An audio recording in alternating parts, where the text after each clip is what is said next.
Und dann geht man in die Kabine, weiß man noch nicht, was man hat.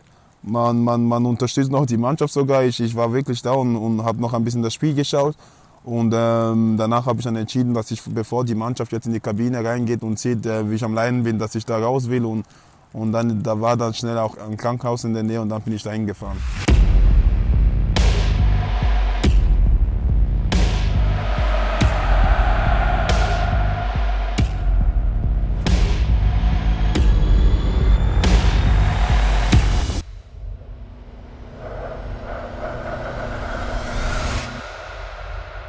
Die Werte, die meine Eltern als junge Kind mich versucht haben zu mitgeben auf diesem Weg, war immer Respekt, Fröhlichkeit und der Glaube.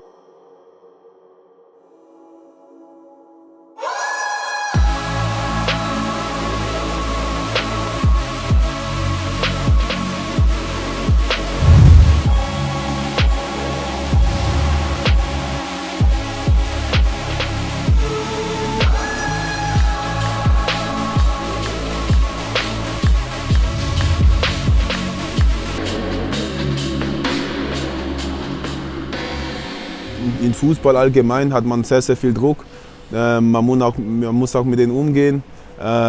Ich bin der Meinung, jeder Spieler ist anders. Jeder denkt ein bisschen anders, aber das Wichtigste ist immer die Mannschaft, die Gruppendynamik. Und dann kann es sein, dass der eine ein bisschen lockerer ist, der andere ein bisschen strenger. Und da muss man auch verstehen und auch respektieren. Wenn du auf den Platz gehst, musst du natürlich immer voll fokussiert sein, voll mit dem Kopf dabei sein. Es gehört aber auch Spaß dazu, denn Spaß lockert damit die Atmosphäre. Aber jetzt nicht so, dass du jetzt nicht fokussiert bist. Es liegt immer im Fokus drin. Du musst zuhören, was der Trainer sagt. Du musst auf den Platz gehen mit einer gewissen Killer-Mentalität, dass du besser werden willst, dass du gewinnen willst in solchen Spielen, in kleinen Spielen.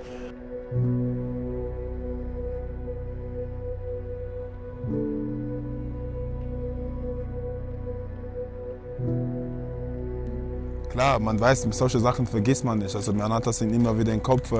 Die Szenen laufen auch einem immer ein bisschen im Kopf durch. Das ist sowas, ja, wie beim ersten Tor, man vergisst das nicht. Das war meine erste große Verletzung. Klar habe ich mir die auch mehrmals angeschaut. Damals, ich musste auch den Doktor erklären, wie das passieren ist. Also ich habe schon eine lange Zeit über das geredet. Ich kriege den Ball in die Tiefe und versuche dann meinen Körper vor dem Gegenspieler zu machen und der trifft dann eine Entscheidung und das zu grätschen.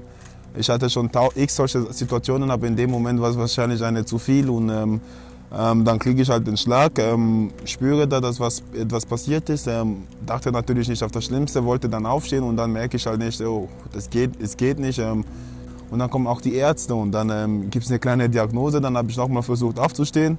Und dann habe gemerkt, dass es nicht geht und dann habe dann klar gezeigt, dass ich nicht mehr spielen kann.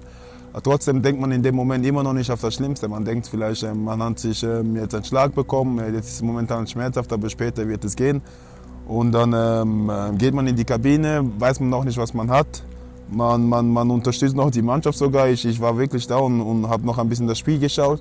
Und danach habe ich dann entschieden, dass ich, bevor die Mannschaft jetzt in die Kabine reingeht und sieht, wie ich am Leiden bin, dass ich da raus will. Und dann, da war dann schnell auch ein Krankenhaus in der Nähe und dann bin ich da hingefahren. Wenn man über 300 Tage verletzt ist, ist das natürlich eine sehr, sehr lange Zeit, die man ohne Fußball zuerst mal zurechtkommen muss, die man zuerst mal sich neu orientieren muss, das Leben mal anders sehen. Es war klar, es kommt ein Moment, wo man sich auch fragt, warum, wieso ist das passiert, wieso ich, was ist eigentlich los? Ja, einfach fragen, wie kann das sein, dass das passiert, wenn man halt nie vorher verletzt ist und dann kommt direkt so eine Verletzung und dann man ist über 300 Tage weg, ist es schon schwer für einen, das zu verstehen, aber ich habe mir dann relativ schnell Ziele gesetzt und versucht dann meine Ziele der Reha zu erfüllen.